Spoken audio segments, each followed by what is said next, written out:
हाय viewers, ये हमारा एक और सीरीज हम कर रहे हैं जिसमें हम how to prepare for interview, top interview tips, कैसे हम अपने आप को इंटरव्यू के लिए प्रिपेयर कर सकते हैं और वो क्या अहम चीज़ें हैं जिन्हें अगर हम इंश्योर करेंगे तो हम किसी भी इंटरव्यू में अच्छी तरह परफॉर्म कर सकते हैं। तो मेरी कोशिश इस सीरीज में यही हो। अगर आप किसी जॉब के लिए सर्च कर रहे हैं या किसी भी इंटरव्यू के लिए प्रिपरेशन कर रहे हैं, तो ये वीडियो आपके लिए बहुत अहम है। इसमें हम डाइसेक्ट करेंगे जो सारा प्रोसेस है, एप्लीकेशन से लेके और फिर इंटरव्यू के लिए प्रिपरेशन, और फिर अगर आपको जॉब मिल जाती है तो कैसे आपको आगे जाना है। तो इसीलिए जब भी हम किसी भी जॉब को अप्लाई करते हैं और इंटरव्यू के लिए तैयारी करते हैं तो हमारे पास 3 स्टेजेस होते हैं। We have to go through 3 stages. हमें इन हर स्टेज के बारे में पता होना चाहिए कि वो क्या स्टेजेस है जिनसे गो थ्रू होके हम एक अच्छी इंटरव्यू दे सकते। इसमें से नंबर 1 स्टेज हमारा है बिफोर इंटरव्यू, दूसरा स्टेज है during interview, and the third one है आफ्टर इंटरव्यू। ये मोस्ट इंपॉर्टेंट पॉइंट्स जब भी इंटरव्यू के लिए प्रिपरेशन कर रहे हो, सबसे पहले वो ये होना चाहिए कि always apply to jobs which are at least to some extent relevant to you. अक्सर हम जॉब्स पे जब भी अप्लाई करते हैं तो अक्सर वो रिलेवेंट भी नहीं होते। तो कोशिश किया करें कि कुछ न कुछ हद तक रिलेवेंट हो, क्योंकि ये भी ठीक है कि बेरोजगारी ज्यादा है तो लोग कोशिश करते हैं कि कहीं भी जॉब मिल जाए, लेकिन मिल जाए, लेकिन ज्यादातर कोशिश करें। सबसे अहम, read the advertisement and the job description properly. जो एडवर्टीजमेंट है और जो जॉब डिस्क्रिप्शन उसको सही तरह से पढ़ लें। If there is no job description, for example अक्सर छोटे मोटे ऑर्गेनाइजेशन होते हैं या स्कूल्स होते हैं तो उनकी जो टीचिंग जॉब वगैरह होती है, तो उनका अगर जॉब डिस्क्रिप्शन ना भी हो तो जो टाइटल है, search about the position title in Google, जो पोजीशन की टाइटल है उस पे सर्च करो, लोगों से बात करो, डिस्कस कर लो। लेकिन ये बहुत जरूरी है। गूगल को यूज कर सकते हो आप, वेरी इंपॉर्टेंट है। आपको सब कुछ मिल सकता है। यूट्यूब पे बहुत सारे ऐसे वीडियोस भी है जिसमें आप जो भी क्वेश्चन आप डालते हो तो आपको रिस्पॉन्सेस मिल सकते हैं। अब हमारा ये वाला स्टेज है बिफोर इंटरव्यू, कि जो इंटरव्यू से पहले हमें क्या करना है। सबसे पहले तो जेडी को आपने अप्लाई कर ली। अब आप जेडी को थारोली देखें, और जब अप्लाई करते हैं तो कवर लेटर जरूर लिख कर करें। और कवर लेटर सिंपल आपकी समरी, आपकी जो सीवी है उसकी समरी है, एक पैराग्राफ सिंपल। तो अब आप जब जेडी को उठा लेते हैं तो उसको पढ़ लें। जब आप पढ़ते हैं तो आपको मुख्तलिफ किस्म के वर्ड्स और जो आपको कॉमन नहीं होंगे या फ्रेजेस होंगे इस तरह जो आपको कॉमन नहीं होंगे, highlight them. Don't start searching for meaning, just highlight them कि क्या क्या इसमें ऐसा है जिसके बारे में मुझे ज्यादातर पता नहीं है। दूसरी बात वो ये है कि इंफॉर्मेशन गैदरिंग बहुत जरूरी है। आपको इंफॉर्मेशन गैदर करना है। Once you go through all the JD and highlight all words and phrases which are confusing for you, so start searching for them. उसके बाद जब सब कुछ हाईलाइट हो जाए उसके बाद, क्योंकि अक्सर हम स्टार्ट से ही जब सर्चिंग शुरू कर लेते हैं तो अक्सर वो बाद में जब हम पढ़ते हैं तो वो चीजें खुद ब खुद हमें एक्सप्लेन होती जाती है। तो पहले हाईलाइट करें, फिर स्टार्ट सर्चिंग फॉर देम। अब ये सर्चिंग आप मुख्तलिफ तरीकों से कर सकते हैं। गूगल सर्च कर सकते हैं, सीनियर से पूछ सकते हैं, फ्रेंड से पूछ सकते हैं, कलीग्स वगैरह से, तो उनसे आप सवालात कर सकते हैं। इसी तरह इंफॉर्मेशन गैदरिंग में ये भी बहुत अहम है कि gather all the relevant information about the job role first. जो जॉब है वो जो जेडी में जो जो लिखा है उससे रिलेटेड इंफॉर्मेशन सारा गैदर कर दो। दूसरा, go to the organisation site, जिस जगह पे आपने अप्लाई की है, जहां पे आपको शॉर्टलिस्टिंग हुई है इंटरव्यू के लिए आप जा रहे हो, उस ऑर्गेनाइजेशन के साइट पे भी जाओ। लर्न एटलीस्ट, कम अज कम, about their goal, mission, objective, when was established, and the sectors and countries it is working in। ये सिंपल आपको ये पता हो कि इस ऑर्गेनाइजेशन का मेन गोल क्या है, इसका मेन मिशन क्या है, इसके ऑब्जेक्टिव्स क्या है, कब ये एस्टेब्लिश हुआ था, और किस सेक्टर में काम करता है, हेल्थ में, एजुकेशन में, या कंबाइंड मिक्स्ड है, और कौन से कंट्रीज में। कंट्रीज के नाम याद रखने की जरूरत नहीं है, लेकिन एक दो अगर आपको एग्जांपल के तौर पे याद हो तो बहुत अच्छा है। ये इंफॉर्मेशन जिसके बारे में मैं आपको कह रहा हूं, अगर ये इंफॉर्मेशन आपके पास हो और साथ में ये इंफॉर्मेशन भी आपने कलेक्ट किया हो, तो आपके लिए ये बहुत ज्यादा फायदा होगा कि आप उसे यूज कर सकते हो। सो ज्यादा इतना जरूरत भी नहीं, लेकिन किसी हद तक ऑर्गेनाइजेशन वाला आपको करना है। दूसरा, इंफॉर्मेशन गैदरिंग में आ, अब दूसरा मरहला ये होगा कि जो इंफॉर्मेशन आपने गैदर किया उसको नोट कर दो, इस इंफॉर्मेशन को अबाउट द रोल, ये बहुत अहम है। ऑर्गेनाइजेशन, ये आप किसी एमएस वर्ड फाइल में या किसी नोटबुक में या किसी अपने मोबाइल के मैसेजेस में या व्हाट्सएप में एज अ सेल्फ नोट खुद को मैसेज भेज सकते हो या ईमेल कर सकते हो, सारे पॉइंट्स तो जहां भी लिख सकते हो लिख लो, इनको एक दफा नोट डाउन कर लो। और ज्यादातर आपने वैसे भी गूगल पे सर्च किया होगा तो वहां से उठा के आप अपने साथ रख लो, अरेंज कर दो। अब जब आप ये कर लो, also make a summary of your past. एक काम जो बहुत जरूरी है वो ये है कि आपने अपने पास्ट एक्सपीरियंस की एक समरी बनानी है, जो अक्सर लोगों ने बनाए हुए होते हैं और वो उनकी सीवी के स्टार्ट में ऑलरेडी अवेलेबल होता है। ये समरी बहुत जरूरी है, और समरी सिंपल एक दो पैराग्राफ्स होते हैं जिसपे आप लिखते हो कि अभी मैं क्या कर रहा हूँ, इससे पहले मैंने क्या क्या किया था, किस किस रोल पे काम किया है, कैसे कैसे प्रोजेक्ट्स पे काम किया है, कौन कौन से डोनर्स थे, और मेरा क्या मोस्टली एक्सपीरियंस किस किस चीज में रहा है। वो सारा आप अपने साथ लिख दो। लेकिन जनरल अलग होता है, और जब आप किसी खास जॉब के लिए जाते हैं तो उस जॉब से उसको ट्विस्ट करना है, आपने उस जॉब से रिलेट करवाना है उसको। तो ये बहुत जरूरी है कि आपके पास एक तो ऑर्गेनाइज रोल जो जेडी है, दूसरा ऑर्गेनाइजेशन, इन दोनों की इंफॉर्मेशन और अपनी एक समरी आपने अपने साथ नोट डाउन। ये एक 1-2 पेजर आप अपने लिए बनाओ। इसके बाद अब रिसर्च शुरू करो, both the company and the wider industry. You should be able to find out information about the company history, mission, value, जैसे मैंने पहले भी कह दिया ये। अब अगर उनका कोई वेबसाइट है, कोई ब्लॉग है, सोशल मीडिया है, एक दफा जाके देख लो। ये यूजफुल होगा अगर आप देख सकते हो। अब इंफॉर्मेशन गैदरिंग में आखिरी एक मरहला और होता है, वो है learn about possible interview questions and prepare. जो पॉसिबल इंटरव्यू क्वेश्चंस होते हैं वो क्या क्या होते हैं और इसके लिए आपने प्रिपेयर करना है। अब पॉसिबल इंटरव्यू क्वेश्चन मेरे क्या हो सकते हैं? पॉसिबल इंटरव्यू क्वेश्चन एक तो ज्यादातर जो मोस्ट कॉमन होते हैं, वही जो फेमस क्वेश्चंस है, वो क्या क्या होंगे? Tell me about yourself, ये क्वेश्चन ज्यादातर होता है। Why are you interested in the role? Similarly, why do you want this job? This is also most of the time they ask why you are interested in this role. Tell me about yourself. Similar type questions. इसी तरह और question हो सकते हैं, why should we hire you? ये भी हो सकता है, ये भी वही वही क्वेश्चन है। रिस्पॉन्स इसका थोड़ा सा ट्विस्ट करना होगा। why do you consider yourself a suitable candidate for this position? ये ज्यादातर अक्सर पहला क्वेश्चन होता है।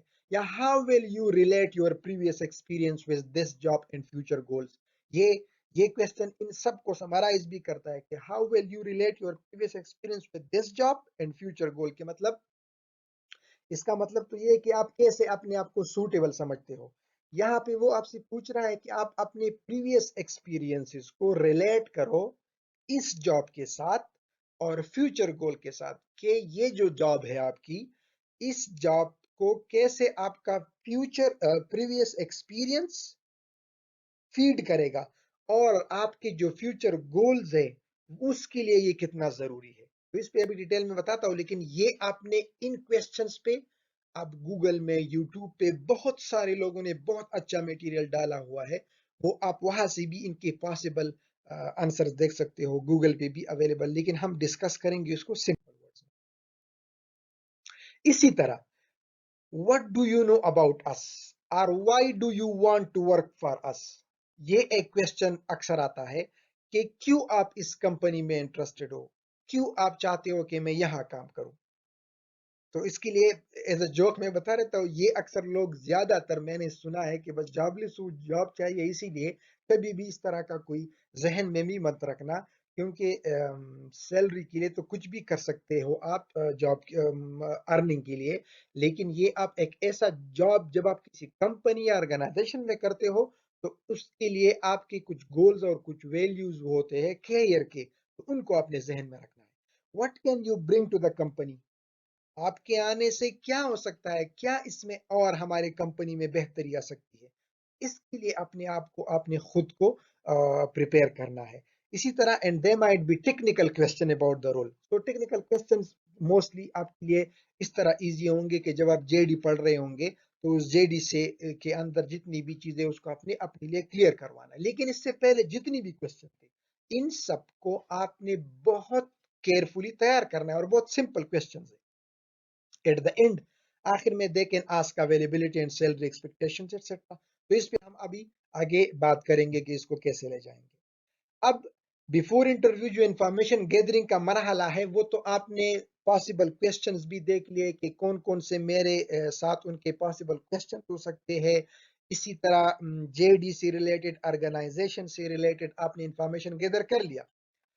अब ये क्वेश्चन जो मैंने अभी आपके सामने पढ़ लिए ये सिंपल लगते हैं, लेकिन बहुत सारे लोग इसको प्रिपेयर करने के लिए फेल हो जाते हैं और ये इसको सीरियस नहीं लेते। हालांकि इन क्वेश्चंस का जवाब देने में जब भी आप इन क्वेश्चंस की डिटेल रिसर्च करेंगे तो आपको खुद भी पता चल जाएगा कि आपके अंदर कितने और कैपेबिलिटीज है जिनके बारे में आपको पता भी नहीं था।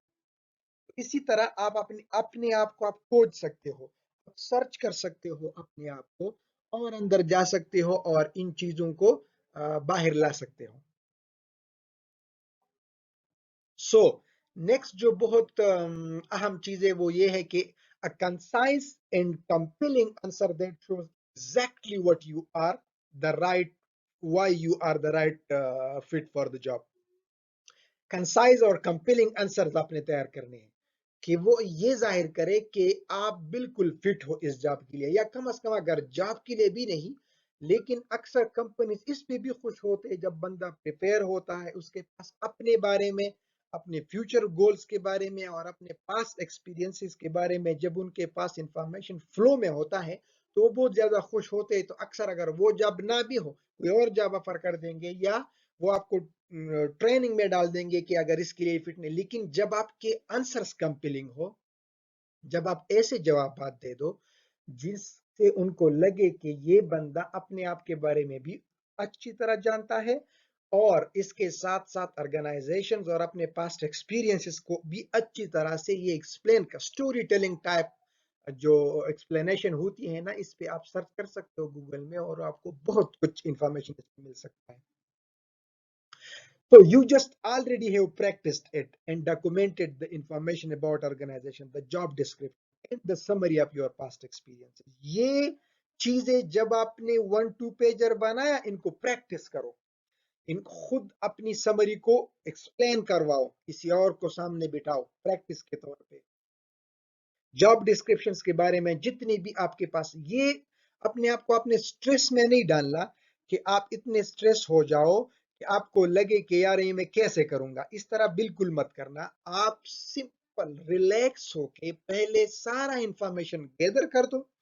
जब सारा इंफॉर्मेशन गैदर हो जितना आप कर सकते हो, पहले कम से शुरू करो, उनको प्रैक्टिस करते जाओ। जब आपको लगे कि ये तो मैंने बहुत कम है तो और ज्यादा करते जाओ, लेकिन पहले सिंपल सिंपल करो। ऐसा ना हो कि आप इतनी इंफॉर्मेशन गैदर करो कि बाद में आपको वो पढ़ना भी मुश्किल हो। तो पहले थोड़ा सा, फिर आहिस्ता आहिस्ता इसको बढ़ाते जाओ और अपनी जो एक्सप्लेनेशन है, जो आप बोलते हो या जब आप बयान करते हो, जब आप डिस्क्राइब करते हो उन चीजों को, उस पे आपने बहुत ज्यादा काम करना है कि वो कितना मैं इम्प्रूव कर सकता हूं। अब हमारा इंफॉर्मेशन गैदरिंग में रिलेट योर पास्ट एक्सपीरियंस, जो आपका पास्ट एक्सपीरियंसेस है, you must have practiced it before interview phase, just mention the roles that you have done and since you would have read the JD also। so इस question का जब आप जवाब, वो जो आपने पहला क्वेश्चन अक्सर इंटरव्यू में होता है, अपना पास्ट एक्सपीरियंस को उठाया करो, उसको आपने ऑलरेडी प्रैक्टिस भी किया होगा। उनका जो जेडी में रोल्स रिस्पॉन्सिबिलिटीज लिख के गए उनके साथ इसको रिलेट करो। ये बहुत जरूरी है कि आप इसको अच्छी तरह से रिलेट करो कि कैसे मेरा पास्ट एक्सपीरियंस, वो जो काम मैंने उस ऑर्गेनाइजेशन में किया था वो इससे रिलेटेड है, और ये उसी तरह का काम है, मैं इस काम को जिस तरह उधर किया था उससे बेहतर कर सकता हूँ क्योंकि वो मेरा पास्ट एक्सपीरियंस था, और अब क्योंकि इस ऑर्गेनाइजेशन में मुझे और लोग मिल जाएंगे, शायद और मेरी एक्सपीरियंस ज्यादा हो जाए। तो इसी तरह आप पास्ट को करंट के साथ लिंक करके अपनी फ्यूचर के बारे में बता सकते हैं। Relate your summary of past experience, the roles you have done and relate them with whatever was in the JD। ये बहुत जरूरी है कि आप इस तरह इसको करो। इसी तरह इंफॉर्मेशन गैदरिंग में पास्ट, प्रेजेंट और फ्यूचर फार्मूला यूज करो, ये भी मैंने आपको ऑलरेडी एक्सप्लेन कर दिया। Talk a little bit about your current role, लेकिन जब आप बताते हो तो पहले करंट रोल से शुरू करो, including the scope and perhaps one big accomplishment, कि क्या स्कोप है मेरे इस रोल का जो मैं कर रहा हूं, या मैंने अभी अभी जो खत्म हुआ है, मैं अभी जॉबलेस हूं लेकिन इससे पहले वाला जो था। फिर सम बैकग्राउंड दे दो कि how you got there and experience you have that is relevant, कि वो जो एक्सपीरियंस मैंने उधर गैदर किया वो कैसे यहाँ पे रिलेवेंट साबित हो सकता है। Finally go into why you want and what and would be perfect for this role. इसको फिर आखिर में इसी तरह एक्सप्लेन करके, जब आप पास्ट बताओ प्रेजेंट बताओ तो फ्यूचर का फिर इसी तरह आप इसके साथ रिलेट करके एक्सप्लेन। दूसरा इसमें सबसे अहम जो है वो ये है कि document the information about role, organisation and possible interview question. ये जितना भी मैंने इससे पहले पढ़ाया, इसको मैंने पहले भी कहा कि ये आपने डॉक्यूमेंट करवाना है, कहीं भी आपने इसको लिखवाना है, एक दफा शॉर्ट शॉर्ट पॉइंट्स में, नोट्स में, सिंपल हेडिंग्स दे दो, कोई मसला नहीं है। The information you noted and the summary of your experience that you develop, go through it, practice.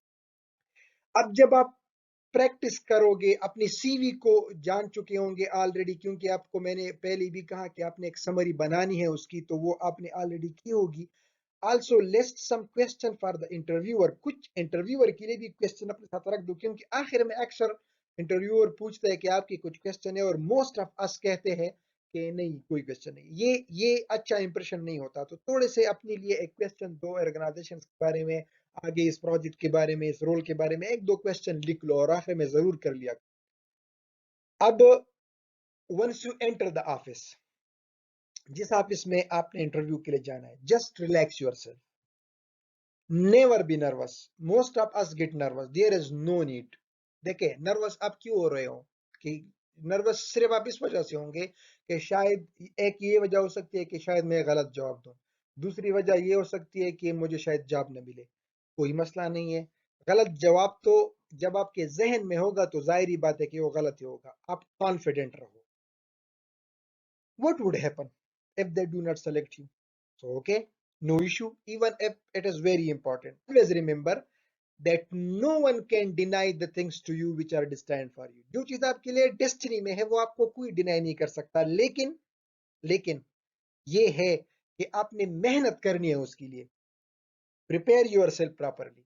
हम ज्यादातर प्रिपरेशन नहीं करते कि ये कौन करेगा और इसको कौन पढ़ेगा, लेकिन जब वहां पे हम जाते हैं इंटरव्यू के लिए तो उधर फिर हम नर्वस हो जाते हैं। तो जब आप प्रिपेयर होंगे, मैं आपको गारंटी से कहता हूं आपको बिल्कुल नर्वसनेस नहीं होगी। और प्रिपरेशन में अहम अहम चीजें जो मैंने स्टार्ट में आपको बताए वो ये है कि अपने आप के बारे में जानो, लिखो और उसको प्रैक्टिस करो, और जो जो आपने किया है उसको एक दफा एक पेज पे लिख दो कि मैं क्या क्या कर सकता हूँ, और उसको पढ़ो तो आपको खुद भी पता चल। लेकिन ये एक दिन में नहीं होगा, ये आप आहिस्ता आहिस्ता लिखते जाओगे, आपको कभी शाम को याद आएगा, कभी सुबह याद आएगा।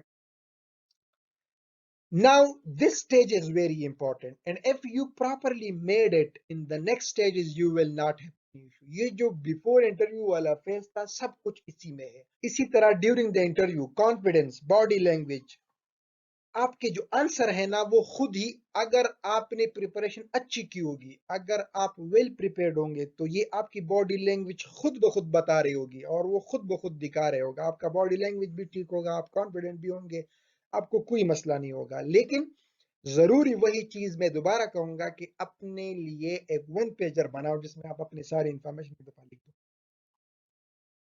Never speak negatively about the offices or places where you have worked in the past. अक्सर अक्सर क्वेश्चंस होते हैं आपसे इंटरव्यू में कि ये इस तरह था आपका उस ऑर्गेनाइजेशन में क्या सिचुएशन या इस तरह। तो कभी कभार हमारा अगर पिछले ऑर्गेनाइजेशन में कोई मसला हुआ हो या उधर कोई झगड़ा हुआ हो या अगर कोई नाखुशगवार मौका, तो कभी भी कोई भी नेगेटिव चीज आपने इंटरव्यू में किसी भी ऑर्गेनाइजेशन के बारे में नहीं बताना, पिछले जितने भी थे।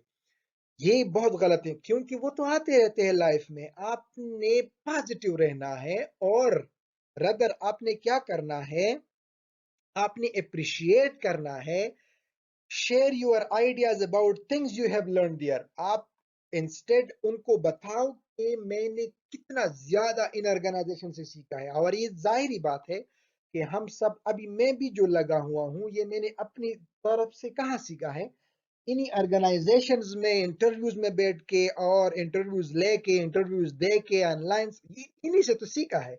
तो ये अगर हमारे नाखुशगवार वाकयात भी हुए होंगे लेकिन वो कुछ भी नहीं होता, उसको तो आपने बिल्कुल टच नहीं करना। आपने इस तरह दिखाना है कि मैं जहां जहां भी रहा हूं मेरी सारी लर्निंग उधर ही से है, उधर ही से मैंने सीखा है। सीनियर से भी सीखा है, जूनियर से भी सीखा है। हम तो कभी कभार ऑफिस बॉयज और सबसे सीखते हैं, जितने भी लोग होते हैं, क्योंकि हर बंदा आपको कुछ न कुछ डेली सिखा रहा होता है। तो ये बहुत अहम है कि आपके जहन में ये हो। During the interview be polite, confident, body language बहुत जरूरी। At the end when they ask, अक्सर आखिर में क्वेश्चन करते हैं सैलरी एक्सपेक्टेशन, और if ask you if you have any question, ये दो क्वेश्चन अक्सर आखिर में होते हैं। So you must ask some question which you should have already prepared for the interview, जिस तरह हमने स्टार्ट में कहा। ask some question you would have if you got the job। For example आपको अगर जॉब मिलती है तो उससे रिलेटेड अगर आपके जहन में कोई क्वेश्चन है वो पूछो, ऑर्गेनाइजेशन के बारे में पूछो। इसी तरह आगे जब हम जाते हैं तो during the interview for salary expectation, अक्सर इस ये बहुत ज्यादा मतलब वो कंट्रोवर्शियल टाइप टॉपिक है कि ये हम कहें कि ना कहें। लिंक्डइन पे भी बहुत ज़्यादा स्टडीज हो रहे हैं, उसमें भी पूछ रहे हैं कि क्या सैलरी एक्सपेक्टेशन हम कहें ना कहें। इसके लिए ज्यादातर लोग ये सजेस्ट करते हैं कि आप कहो कि my salary expectations are in line with my experience and qualification. और या इस तरह आप कह सकते हो, if this is the right job for me I am sure we can come to an agreement on salary, there would not be any issue. So इसी तरह जब आप चाहते भी हो, क्योंकि यहाँ पे एक तो जॉबलेसनेस बहुत ज्यादा है, तो अक्सर लोग इस डर के मारे भी नहीं कहते कि ऐसा ना हो कि मैं इतना कह दूं कि वो इतना हो भी नहीं। तो आप ज्यादातर ऐसे रिस्पॉन्सेस, इसको आप अगर नोट कर लो अपने साथ, ये मैं इस प्रेजेंटेशन को शेयर भी कर दूंगा। तो इस तरह आपने इन क्वेश्चंस को आखिर में फिर रिस्पॉन्ड करना है। आफ्टर द इंटरव्यू तो फिर सिंपल है, रिलैक्स हो जाओ। अब उनके रिस्पांस का वेट कर दो कि क्या रिस्पांस उनका आता है। कभी भी फोन कॉल्स और ईमेल्स इस तरह ना करे कि क्या हुआ उस जॉब का, इसका क्या हुआ, उसका हुआ, इसका ज्यादातर कोशिश ना करें। वेदर देर, अच्छा वो खुद अगर बहुत ज्यादा टाइम हो जाए और आपको फिर भी कंफ्यूजन हो, तो फिर आप कोई अगर आपके जानने वाला हो या कोई ईमेल करते तो करो। Whether they regret or offer the job, अगर वो रिग्रेट का ईमेल करते हैं या ऑफर का ईमेल करते हैं, तो यू मस्ट रिप्लाई, सॉरी ये रिप्लाई का स्पेलिंग मैंने गलती से जल्दी जल्दी लिखा है तो गलती से गलत है, ये रिप्लाई है, ये बीच में नहीं है। सो रिप्लाई जो है, in both cases with a decent response आपने देना है, बहुत इलाबोरेट होके अच्छी तरीके से आपने रिस्पॉन्स देना है थैंक्स के साथ। तो ये भी आपको जरूर जहन में याद रखना है। So best of luck with your future brothers, and if any question, brothers and sisters, and if any question or further explanation needed, so I am available. आप just go to the channel about page and you will find my email address there, or just comment in this on this video, और comment करो, मैं उसका भी आपको जवाब दूंगा। Please subscribe to the channel for more videos. We have already uploaded learning tutorial video on MS Excel, learning tutorial on online data collection, Google Form, link description में दोनों के available है, और much more inshallah coming on. Thank you so much.